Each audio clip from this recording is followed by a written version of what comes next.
Yeah, going. Okay. Okay, all right. 1 moment. Oh,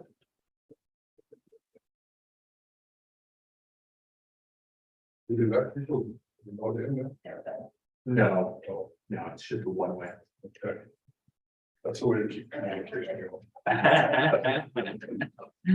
Working, it's been working. We had overwhelming interest through the change.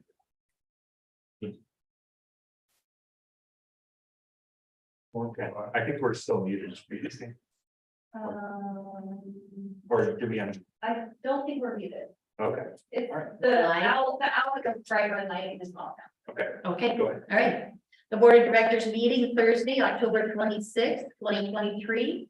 The meeting of the Metropolitan Area Planning Agency Board of Directors will be conducted in compliance with the Nebraska statutes of the Open Meeting Act. For reference, the Open Meeting Act is posted on the wall of the boardroom. Elizabeth, let's have roll call. Supervisor Scott Bell, Here. Mayor Rusty Height, Here, Mayor Doug Kindick, Commissioner David Klug, Commissioner Chris Rogers, here, Councilmember Don Rowe, Mayor Gene Stothert, Supervisor Carol Benton here, Mayor Matt Walsh. share. B, the approval of the agenda. Most of you. Second. Is there a second? Aye. Okay, that's me. Mayor, only for a second.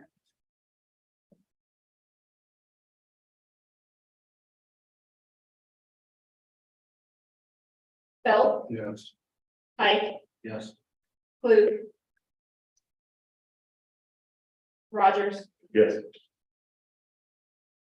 Morrison. Yes. Benton, Yes. Walsh. Yes. Okay, item C, the board minute of the September 28th, 23 meeting. This is an action item. Yeah, Second. Elizabeth? Who voted? No, No, it's Rusty. Oh, it's right, sorry, I missed her. Yeah. I wasn't present.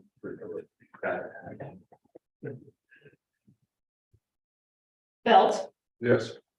Pike, Yes. Rogers, Yes. Morrison, abstain. Benton, Yes. Walsh. Yes. Item D, the agency reports and presentation information. Item 1A, Mike. Sure, so. Got my slides up I'm here. sorry, we're having issues with sound, trying to give me just a moment. Okay, sure. Screen. That's all right. So, just a few updates here. Christine, if you just don't mind going to the next slide, I don't have an advancer. So we had our annual meeting on October 4th. And so for those of you that joined, thank you. And I hope it was a good evening. It says October 6th there, but I believe it was October 4th. Bellevue Berry Farm down in Papillion, Iowa. So we had Peter Manchauskas, who's from FHWA, talk a little bit about innovative finance and kind of transformative investments and sort of what, different community leaders are doing across the country. And Peter and a number of his colleagues from the Build America Bureau and some other federal agencies actually facilitated a workshop that we held in the afternoon to kind of talk more directly about the applicability of some of these tools and really kind of bring community leaders together to learn more about that. So it was a great meeting. Really appreciate all of them. And at the meeting, if we go to the next slide, Christine, we actually gave out our service and citizenship awards. So Malvern Area Betterment Association, a kind of a civic group in Malvern, was awarded our service award, recognizing really their decade or more now of kind of community collaboration, coordination with Mills County, coordination with the city of Malvern on really delivering pretty transformative projects. A lot of them focused on art, focused on placemaking, focused on economic development in that community. So really kind of a unique civic group, and we wanted to recognize them. And then for the individual award, our citizenship award, it's Eric Williams from Papio Missouri River NRD, leading a lot of the trail planning on the Nebraska side of the river, really being a key partner to all of our local jurisdictions, to MAPA, partnering with the private sector as well to deliver some pretty transformative trail projects here as well. So really an exciting night for us, and really thanks to everyone who attended. We were really excited to give out those awards as well. Christine, we'll go to the next one. In front of you, there's a small flyer for our 2025. We're already kind of thinking ahead now to this is the annual report, excuse me. Annual report from 2023 was announced at the annual dinner as well. Sorry, I saw a QR code and I got myself confused. And so if you haven't checked that out, we can grab a copy for you as well. But really tremendously excited about that report. It does a great job of cataloging our work for basically, kind of July to June of last year. And then, or this past year, excuse me. And then our 2022 award or report we just learned is nominated for an award for PRSA. So continuing that streak as well. Hopefully more news in December on that. Christina there brought up the innovative financing workshop that we held on October 4th down in La Vista. A number of our staff attended the NROC, our national or our statewide association, the staff retreat out in Holdridge last week, really connecting with some of the other economic development district staff, connecting with Nebraska Department of Economic Development staff, learning about some of those opportunities and ways that our development districts can partner there. And then yesterday, Shauna and I were at the Heartland Robotics and Automation Conference over in Lincoln. You may recall that MAPA was a partner with Invest Nebraska on the Build Back Better Regional Challenge through EDA. This is kind of continuing some of that work and making some key investments in workforce, in training, and in really facilities at community colleges across the state, including Metro Community College, to train this next generation of the workforce to adapt to automation and changes in the workforce going forward. So exciting conference to attend there. And then the annual membership survey. So this is the flyer that you have in front of you. Each year we send this out to all of our members. It's open until January, really to get feedback on MAPA's work, needs in your community. That takes about 10 minutes, I would say. So you have time to do it, but we'll keep reminding folks all the way out until January. We're always trying to get more of your responses, get more communities represented, and it does shape our work program. So in February, we always bring the priorities that we heard in this survey back to all of you, bring those to the council officials in March, and really use those to guide our budgeting process for the next year. That's all I have today. If there's any questions on that. Any questions? All right, let's move on down to 1B, the staff report by Grant, Community and Economic Development. Hello. I don't really have a formal presentation, but I'd like to give you some just brief updates on some more noteworthy activities that we're working on or might be on the horizon. So we've been working with the city of Valley since this past summer to solicit public engagement in order to identify some citizen needs and priorities. We developed a community-wide survey and then facilitated a town hall meeting back in June that was well attended. At the end of September, we facilitated a public meeting with the city council and also members of the public to start development of a 12 to 24 month strategic implementation plan. We'll continue to work with the city to finalize that plan and then to work with them in the coming year, just to make sure we kind of shepherd them through the process to see that they're kind of making good on some of the actions and goals that they set. We've begun a similar planning process in Silver City in those counties. So right now we're working with the mayor and a volunteer group in the community to develop a community needs questionnaire. We'll then go to the city council and get their blessing to move forward with the community needs assessment process. This work will look very similar to what we've done in Valley, and we feel that in the coming year we'll have several more opportunities to do this kind of work in both Iowa and Nebraska. Just a quick note, in our opinion, there are several benefits for doing this kind of work at the community level. One is that the surveys and the public engagement provide some real quantitative and community driven information that elected officials can use to just make decisions on some community betterment initiatives. And then two, any real visible progress, no matter how big or small, can really show or demonstrate public ownership, community ownership in the activities that are happening. And that hopefully just creates a snowball effect for tackling larger and more complex community issues going forward. Kind of in a similar vein, next month we'll start work with the city of Avoca to update their 5-year strategic plan. We're looking to facilitate a community meeting in mid-December. The purpose of this plan is to really prioritize projects on a 1 to 2 and then a 2 to 5 year schedule. So these are projects that really will range from everything between quality of life enhancements, placemaking to more major infrastructure upgrades. Switching gears a little bit, on December 28th, MAPA will co-host a Brownfields workshop with the Iowa Department of Natural Resources. This is a workshop that will be open to all the local governments in our Iowa area. Again, it's going to be next month on the 28th in Carson from 9 to 3:30 at their community event center. And then kind of building off of that event next month, and then the bi-state workshop that we coordinated last year in South Omaha. We're working with partners in Iowa, Nebraska, and the EPA to put together a Brownfields Coalition Assessment Grant. So we're looking at starting that application process next year. We're anticipating that we'll submit that in whatever form that comes to be in June or July, sometime in the middle of next year. So EPA provides grant dollars to help identify known or suspected brownfields. Just a reminder, a brownfields is really just any site in the community, to be residential, commercial, industrial, that has some kind of known or suspected contamination, anything from lead, asbestos to more, much more like dangerous or hazardous materials. So there are a lot of details to sort through. First, we need to have some conversations with our communities and probably economic development organizations to see which communities are interested in being part of the coalition.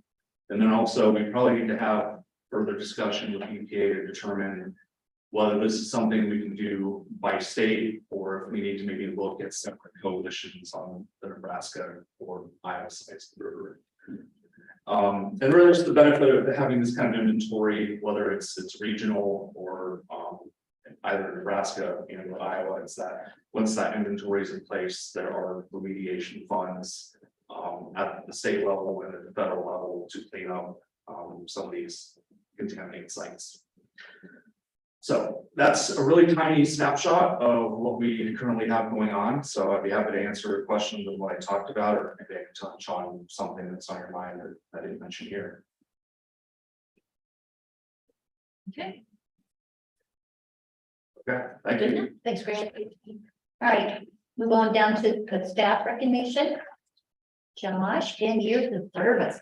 Yeah, so those of you here on the board, you see Josh on an irregular basis, a lot of updates at the census time for our partners, our members of staff that all work for you. Josh is one of the real key partners that they work with on the data side of things. So Josh has been with us for 10 years. He started shortly after I did here at MAPA, and really there are a few people here at the agency that have had such a demonstrable impact on how we do our work, in terms of how we lead with data, how we, visualize, how we map things, and then also how we share and collaborate with our partners. And so just thinking about the partnerships with the Greater Omaha Chamber of Commerce on permit database and laying all those things out so that we can all speak from the same data, the same voice that we're talking about growth and development in the region, to our long-range transportation plan, doing the travel modeling and all of that work, to just being a resource and trying to think through how we problem solve and all of that. So Josh, with our GIS coordinator, we're tremendously proud to have him on our team. And thank you, Josh, for 10 years of service to MAPA. And if you have any wise words you'd like to share, you're welcome to do so. Words to share? I don't know. I just put my head down and do my job. So here I am. Thank you. Congratulations. That's quite an honor. 10 years. We'll have pictures afterwards. I didn't ask for permission to us, I'm forgiven. I also want to add that Josh helps us with all of our technology, everything in the office, not part necessarily his job, but he's just such a resource internally just for our team and so much of what we do with all of our software, and he's a big guy and he's just always there to help. So just wanted to add that. Josh, that's wonderful. That's what I call teamwork, and I love hearing that. That's what it takes. That's fantastic. But GIS is the main focus thing for you. Yeah. Good enough. Okay. The consent agenda, this is an action item. So, second, well, Elizabeth? Roll call. Belt, Yes. Height, Yes. Rogers, Yes. Morrison, Yes. Benton, Yes. Walsh. Yes. Next, we have the finance committee minutes of the October 18th. You just approved that. Oh, that's right, that's all together. The public comments for old business, court, the resolution. Yes, good afternoon. So we got amendment to the 2024 Transportation Improvement Program. I'll go through the list of what's in the resolution. I'm gonna set the Gretna project aside first. Talk about all the NDOT projects. There's a number of NDOT projects on here.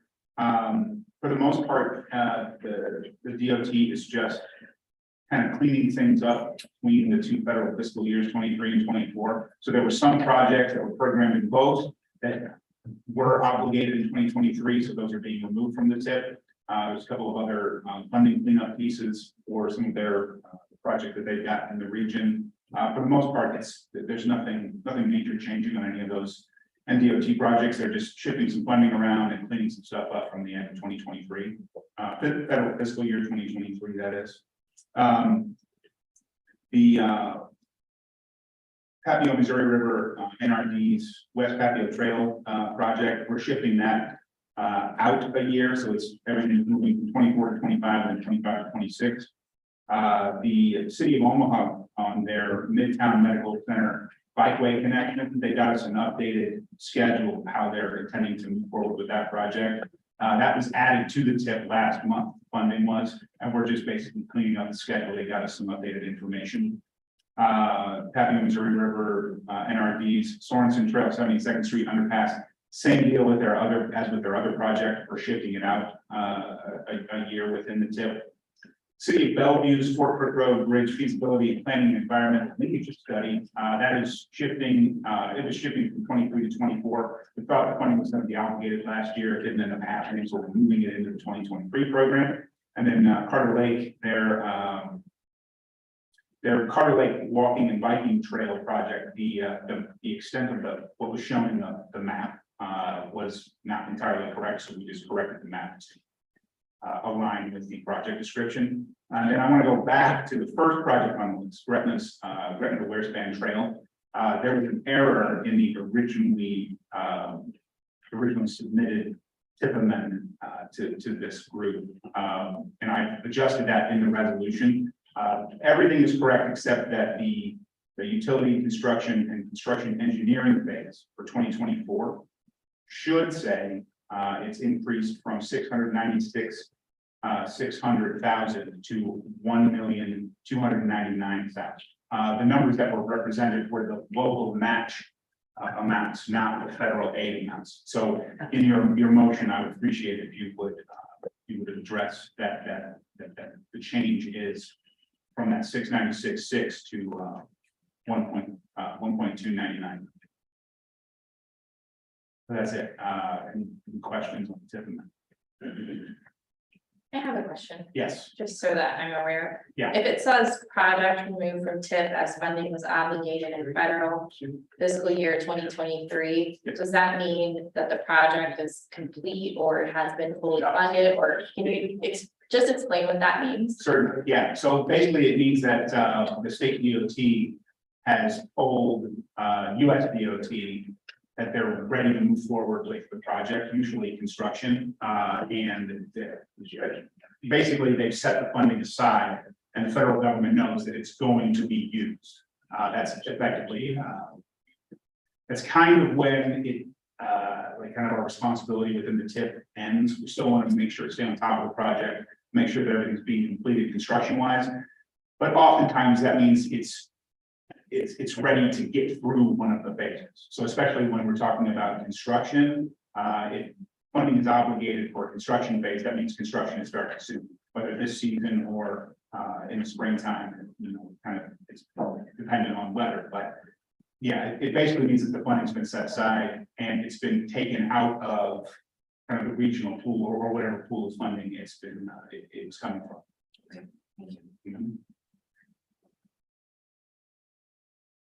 Any other questions for Court? Okay, this is an action item. Can I have a motion? Second, go. Do we have to? Sorry, let me check. Do we have to make the motion with the amendments? Or Yeah. motion as Yes. amended? Yes, Would you like to? Yeah, it's the same. All right, Second agrees. we need to put, yeah, we need to do roll call. yeah, okay. Bell, Yes. Pike, Yes. Rogers. Yes. Morrison, Yes. Benton, Yes, Walsh. Yes. okay, Thank you. thanks, Corey. I'm gonna hang out. Okay, for new business, another resolution, Yes. okay? So we went through a fairly substantial process with the project selection committees and with TTAC, putting together basically a new call for projects. So we put together a new policy guide for selection of projects under our regional federal aid programs. And then kind of like put together a schedule for actually opening that call for projects. So we went through, I want to say 5 meetings with PTAC and Project Selection Committee and the Transportation Alternatives Committee, setting up a new scoring methodology for bringing in projects and setting up a new application and putting together the guidance document and all that stuff. And we have a favorable recommendation from Project Selection Committee, the Transportation Alternatives Committee, and the TTAC on approval of the policy document. We went through a few different rounds of kind of goal setting and that sort of thing related to goals that are laid out in our 2050 long-range transportation plan. And we tried to keep the process as transparent as we could and kind of include a lot of voices amongst those committees. We actually took a lot of this to the Regional Planning Advisory Committee, RPAC, as well, and kind of talked with them about it. None of that stuff is directly rolled into the development of it, but they were very appreciative to have kind of been able to see the process and see how it all comes together. I guess with that, what we're asking for is approval of the policy document. Basically lays out how we're going to select projects for the next tip. And like I said, it comes with a favorable recommendation from all committees involved. So the next board meeting, could you bring that forward to us so we can take a look at it? Yeah. That would be interesting. Yeah.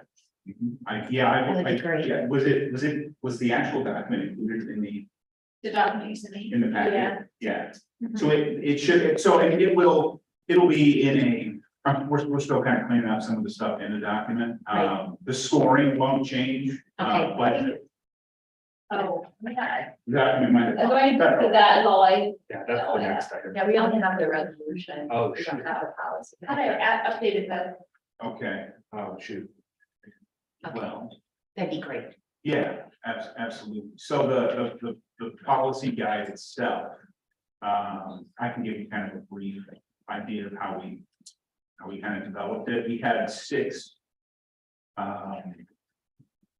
priority areas. There's safety, demand, asset condition, regional considerations, which has a lot to do with like partnerships on projects, and then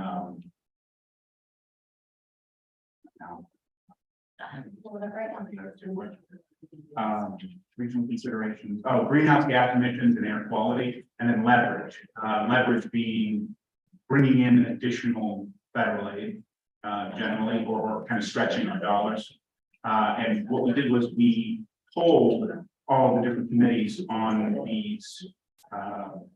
these priority areas and had them kind of rank, set those priorities, and then we developed all of the scoring from that with the help of the planners and engineers who sit on the specs.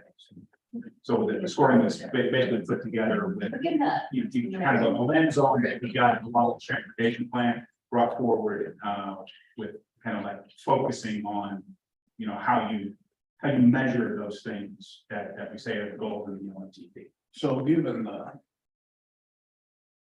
upheaval of 6 or 7 months ago, and this was the same committee. And gentle to the planners and engineers. Correct. And them getting upset, I wouldn't feel comfortable approving the document without reading this. Motion to table. Well, I guess no, table would be. We can still just vote.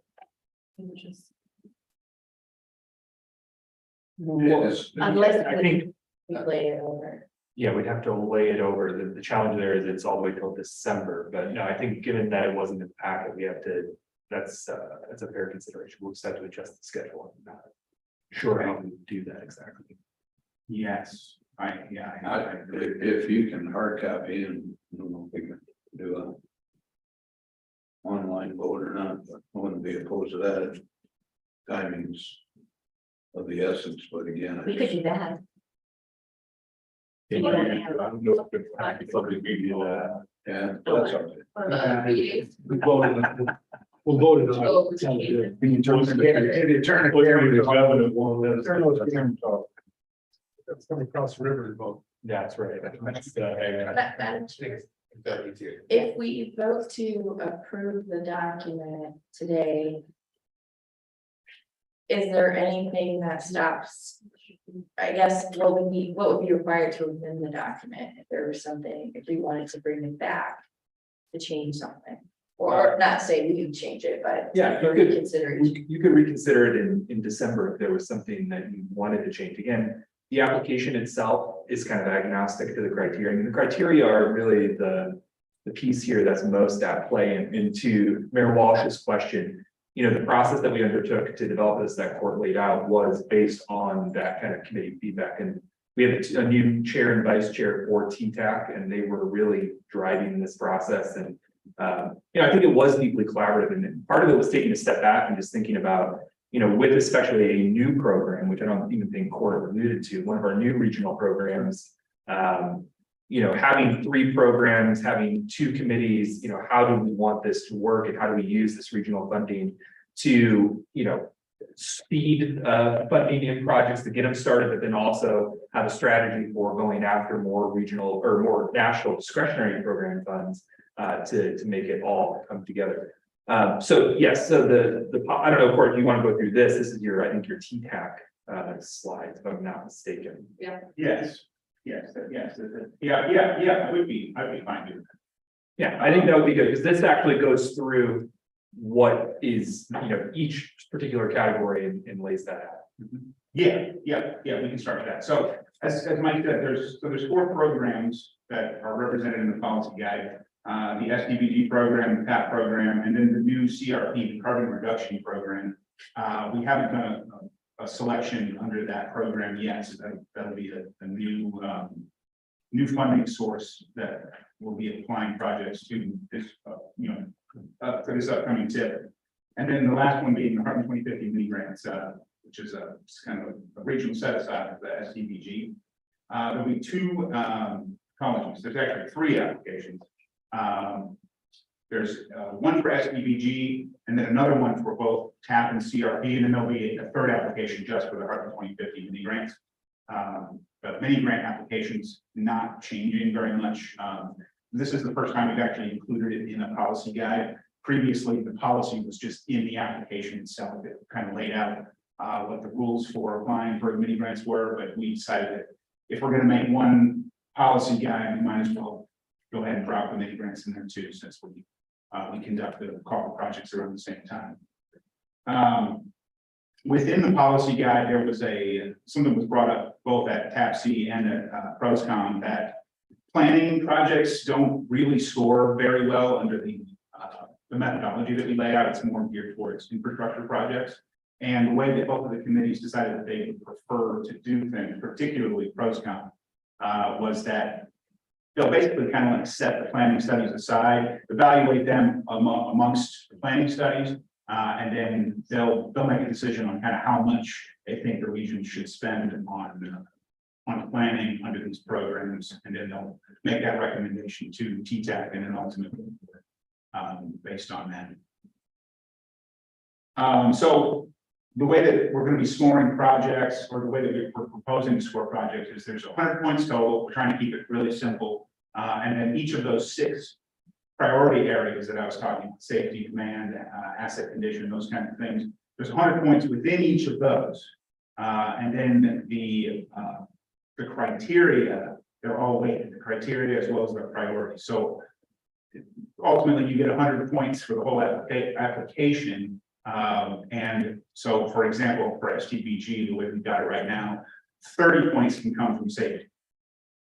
So basically, safety is weighted at 30%. So 30% of the application total. And then each of the different programs is a little bit different. For example, on the carbon reduction program, TAP C voted that they would prefer to see the emissions category, the emissions and air quality category be moved up to the top, given that the intent of the program is to improve air quality and reduce carbon emissions. So that ends up being the top category, I think, coming in at 30%, with safety coming just behind that. So that's effectively how everything was developed. So we basically went through, this is what we went through with all of the committees. We started this off in July with a large kind of joint session of TTAC, ProCom, and TAPC. We invited them all to the TTAC meeting, and we did a kind of an initial kickoff of the project selection development. And we had them basically go through and do polling questions. We have a software where you basically just get on your phone, you log into the site, and you can kind of arrange these things. We basically ask them, you know, how should we prioritize safety, demand, asset condition, regional considerations. There's one additional on here that we started with, which was equity and environmental justice. And after we got a little bit deeper into the process, ProCom and TAPC, they recommended that we shift that and remove it as its own category and create metrics within each of the categories related to equity and environmental justice. For example, under the safety category, there's an equity piece that is if the project proposes to address a safety issue within an equity focused area, it would get additional points. And that kind of carries through all the different categories with different metrics for each. So we took all of this through the different committees, and ultimately, so this is where we landed for surface transportation block grants. So SDBG funding, safety is 30%, demand 25%, asset condition 20%, regional considerations 10%, emissions and air quality 10%, leverage at 5%. So basically, those will total up to, you know, you can get maximum of 100 points, and that's how they all kind of follow through. Yeah. For TAP, they kicked safety up to 35, demand at 20, regional considerations at 20, asset condition at 10, leverage at 10, and then emissions and air quality at 5. And then for CRP, as I said, they had the emissions and air quality piece float all the way up to the #1 category at 30%, with some other adjustments on the other priorities, as you can see. So this was it was a fairly long and deliberative process that we went through to develop this with all of the committees.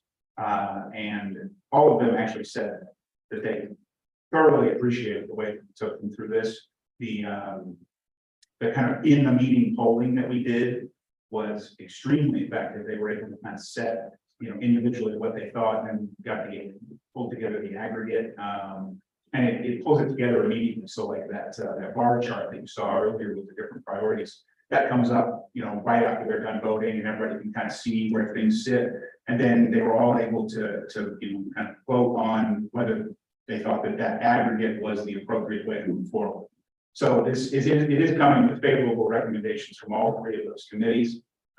They were very appreciative of the process that we took them through. So you mentioned the equity portion is interwoven in there, right? In all categories. Is it carry more weight in some categories than others? It does vary by category, but typically it is. So I don't have a dog in the fight. I just know that when we went to restructure that board, my phone blew up from engineers and planners. And they said West Omaha will never get another project based on the criteria. And I don't want my phone blowing up again. The recommendations for this to move forward are coming from those individuals. So were they upset of how the outcome came?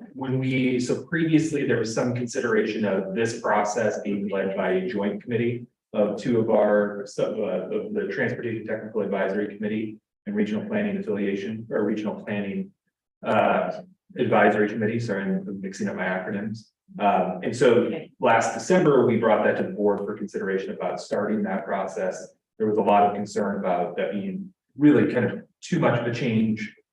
So rather than that, policy guide is a tool that we've used on really since 2013. We've had a policy guide that has had some version of these criteria, slightly different, obviously, with each long range plan. But to that end, this time we did want to kind of make a bigger leap forward to align with the new infrastructure bill, to align with our new 2050 long range plan. And to some end, it was to, you know, address some of the goals that we had from our last certification review. And some of the other work with the equity assessment and the equity resolution. But the constituent pieces here aren't terribly different than what we had last year. How we get to that, having one application, having one policy guide, having each piece of it kind of fit into 100% or 100-point scale, and then having really kind of a separate conversation about planning projects and pulling those out of the sort of general review are the biggest changes here. But I would say for us as well, it was really useful kind of as we're ramping up for our long range transportation plan to hear directly from those stakeholders. Well, of the 7 major goals that we're tasked with as an MPO, we could spend 100% of our money on any one of those things and be justified. But how do you see us breaking this all down? I think we're closer to that conversation there, but this doesn't change structurally anything about the committee or harking back to that in a real way, although we were having some of the same conversations about certification review, comments from our federal partners about how to move the process forward. But all in all, this policy guide largely reflects the same process for communities applying for funding, communities being awarded funding. The piece that we played with here this year was really those criteria and the weights between. I just know that's really well. And Yeah. I know you've got criteria that 70% of the project and 80% of that 70% has to be in a certain area, and then that gets us back to the concern I think that the city of Omaha had, the community development director, the public works director. Yeah, you couldn't get projects Okay. in a little bit west of 72nd Street. Sure. Well, I would say if you look at our program of projects, I don't know that I would necessarily agree with that. And again, those are, the committees have for consideration the projects that are submitted by our local agencies. We don't choose which projects get submitted. So we're kind of drawing from the pool of projects that are local priorities and then having the regional committees address it. So I mean, I understand that concern, though. I would say in any piece of it,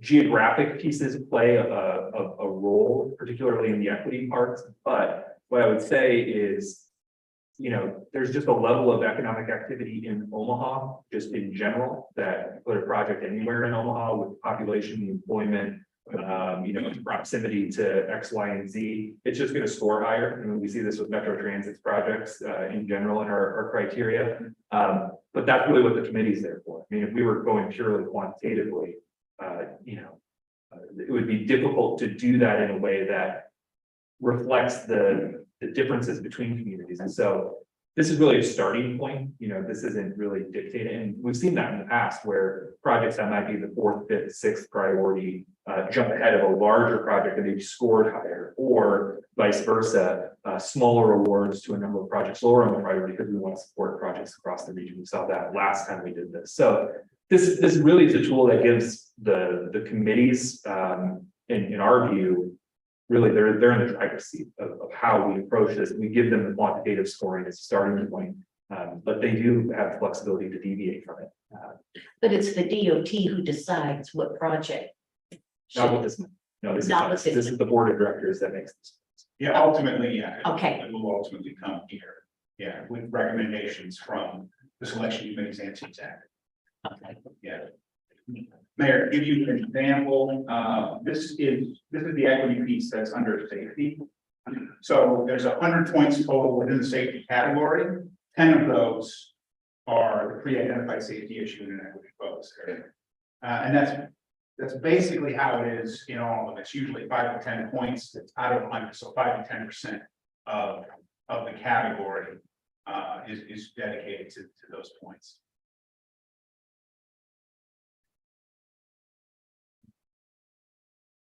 Okay. If that answers your question about kind of the Well, I mean, it makes me feel better. I don't know that it answers my question. I don't have any. Recommendations from anybody on the committee. I've read it. Again, one of those engineers that called me is Bob from the city of Omaha, and says, "What the hell are you doing to me?" And I just don't wanna tell him a year later, "I didn't read this either, Bob." Well, we can send it to you and you can read it. Yeah, I'd like to read. Okay, so if this is an action item, so. Should we, Are we taking H1 and 2 together, or are we taking those? just separate. let's do one. Okay. May I have a motion to approve the project selection policy guide? G1. H1. Most approved. I can second. Christine? Belt, Yes. Can I make a comment before my vote on this? I mean, to get to the mayor's concern. I mean, if we have to come back and amend this, I mean, I would want him to come. Because I want to understand if he's saying he's gonna make that shift, you need to tell me what number they were getting before and what the areas that he's thinking will be effective, like how would it look vice versa? Because I'd definitely be interested to see what was going to places he said it's gonna affect, so I just want that. And I want you to be clear, I 100% don't know. I No. know what I'm talking about. I got you, but I want to respect that piece. I just want, if I haven't read it, I don't know what I'm talking about. You know, if he tries to break you over, I want him to come here and explain it. Yeah, and I would say if you know, just from the experience of looking at ranking these projects for the last 10 or 11 years with this type of process, I mean, all of the things that are in this policy guide were in the previous ones. And I would say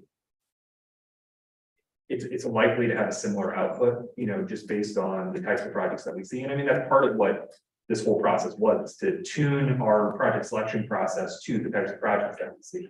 And make sure that we can actually, you know, adequately, you know, a starting point for the conversation. But yeah, we'd be happy to do that. Again, I don't think this is a terribly radical shift from the previous policy guide, but we can actually maybe try to show that in some way, just to give you kind of a guide as well, just for you know, what has changed, like really that isn't more process driven, like what's changed from the criteria standpoint. A lot of it is just picking a better measure, where we, you know, maybe didn't have a good way of measuring something in the past, and now we have a better way of doing that. Or there's something that's aligned with local planning that we're able to say, there's local safety planning going on, we want to align our process with that. And that's kind of the piece that I would say is probably a bigger shift rather than some of this, and a lot of it's clarification, but maybe we could do a side-by-side piece here, just to kind of show a markup of what has changed to that question, because I think, you know, in reading through this, it's a little bit of minutia changed, but the categories,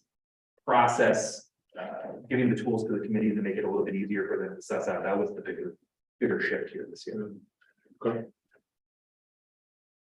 Okay, did you? Get emotions. yeah, there's what to say. Okay, roll call. Belt, Yes. Height, Yes. Rogers, Yes. Morrison, Yes.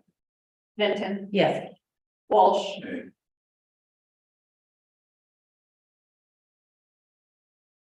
Okay, Let's go on to H2 again, Court. Do you want to chair so you don't get to?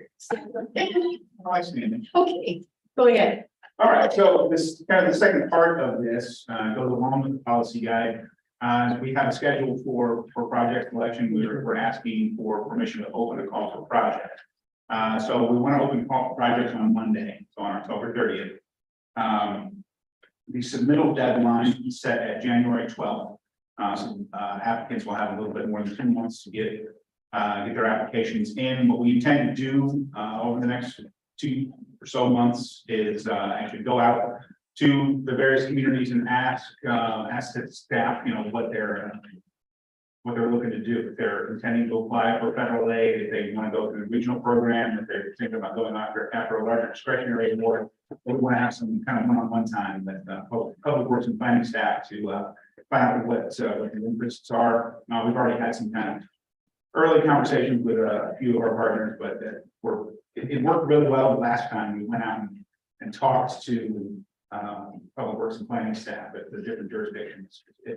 We felt like we got a lot more applications out of it, so we want to do that again this year. So that's the intention. Ultimately, we'll pull all of the applications together, provide them to the selection committees. But late January is the idea right now. And then all of this will kind of come together through using the same committees that developed that policy guide with us.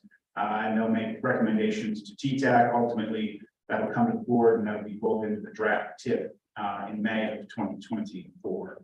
And then we'll have another public comment period in there, and then ultimately we'll request approval of the new projects along with the new tip in June 2024. And then the intention would be that award letters would go out in July. So Court, these dates, is that the deadline or is that when you can start? October 30th is when we would open it. So that's when If they we didn't open. begin. And the deadline, the submittal deadline is January 12th. Okay, And everything else Thank along you. there is kind of a MAPA staff internal. Yeah. okay, okay.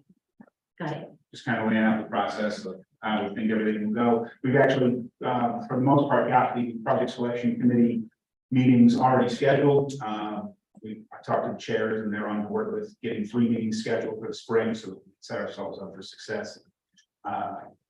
In getting their input and recommendation on the project applications. Good. Yeah. Good. Any other questions for Court on the projects? If not, may I have a motion? Motion approved. Second, Second. roll call. Bill, Yes. Height, Yes. Rogers, Yes. Morrison, Yes. Benton. Yes. Wolf. Yes. Okay. Thanks, Court. Nice job. Thank you. All right, go on to 3, the travel. The NARC conference. Sure. So item A is National Association of Regional Councils National Conference of Regions in February. They scheduled this one in the doozy. I'm about to ask you all if you're interested as board members in coming, and I'll just let you know up front, full disclosure, it starts on Super Bowl Sunday and it ends on Valentine's Day. So take that under consideration. And I'm hoping I'm married when I come back. So we're taking up to 2 staff and 3 board members to that. This is, what we coincide with our annual legislative visits as well. And so if you want to represent yourself or represent MAPA in those conversations with our legislative delegation, we welcome you to do so. And ultimately, this is a great opportunity to get an update from some of our key federal partners, USDOT, US EDA, EPA, they're all normally there, as well as kind of the League of Cities, NACO folks. It's all kind of the time of year where people start to make some of those requests and look for opportunities for the upcoming legislative session. So estimate of 12,155, that's kind of the not to exceed amount. That's if all 5 folks would go to that conference. Okay. Do we combine them, A and B? Yeah, I'm sorry. What hotel is this? Because I'm curious, because NACO is going to be. Indeed. It It's is February 10th to the Hyatt, Capitol Hill. Is that the one it's just east of capital. I think that's, Do we So tend to- NACO and NARC we are, tend to the port space in Thursday. Washington? Yeah.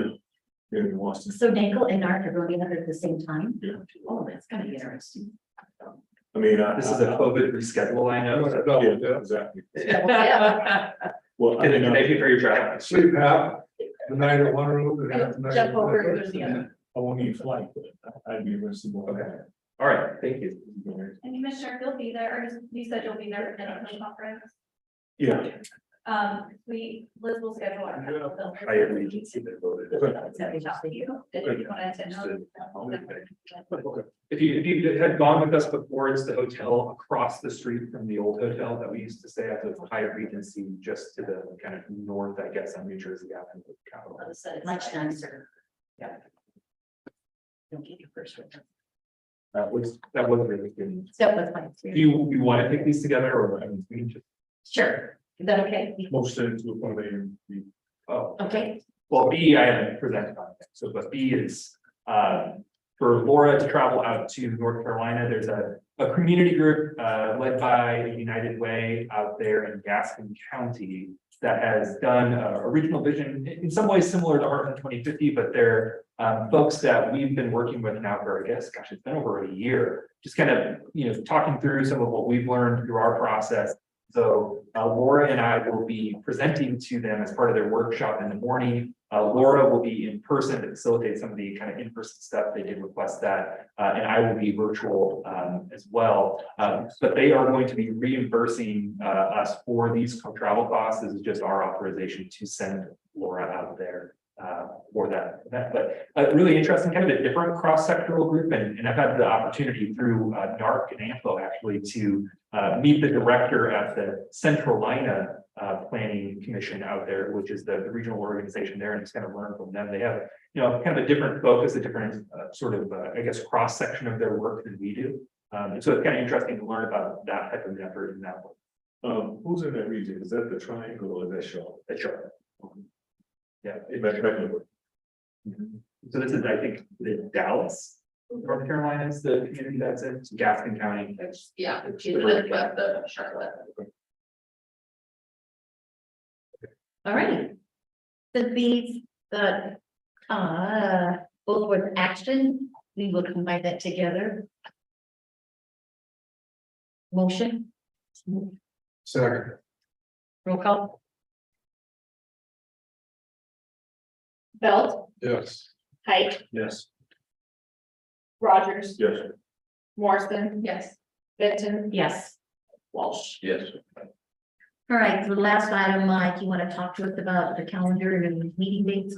Sure. So as all of you know, MAPA puts together our annual calendar this time of year each year. And so these are the meeting dates that we publish on that calendar that we will be getting out to all of our members here over the next couple of months. So, really kind of, again, similar schedule to previous years, the fourth Thursday for the Board of Directors, TTAC, the Friday before those Board of Directors, Finance Committee, again, the Wednesday before Board. Council officials, those 4 meetings per year, kind of on a quarterly basis, with annual meeting being scheduled for October 2. And then all of the various other committees that MAPA facilitates, our Coordinated Transit Committee, the Regional Planning Affiliation, RPAC, and then the staff holidays that are a part of our personnel policy. So this is really just a kind of authorization to publish those. We do public notices pretty early on a lot of these meetings because the meeting dates don't tend to slide. But also just for your own sense, when you have that calendar on your wall, that those dates are kind of set in stone. Elizabeth, can you run that out for us? So I have that. Yes, okay, great. And for those calendar watchers, we'll have those in a week or 2. 2 weeks, 3 weeks. Sue is hedging now. 3 weeks. This calendar. Anybody else want a copy of this? Today? Okay. Thank you. Okay, any other discussions of anything? No, nothing. We'll deal with that.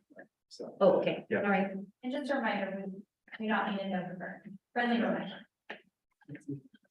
Yes, we don't meet in November. Do we take action? There's like this discussion. What's information? Sorry about that, yeah. So the date, then the meeting, these. December 14th. Yeah, and our council officials meeting is the 13th, so it's actually the day before. We haven't sort of set that in stone, we've just kind of flexed that one the last few years. Just because of kind of lack of interest in that December meeting, it's pretty tough to get people through the door, so, well, we're gonna send something out here pretty soon about what it'll. The 14th is the work. Okay, if there's none other,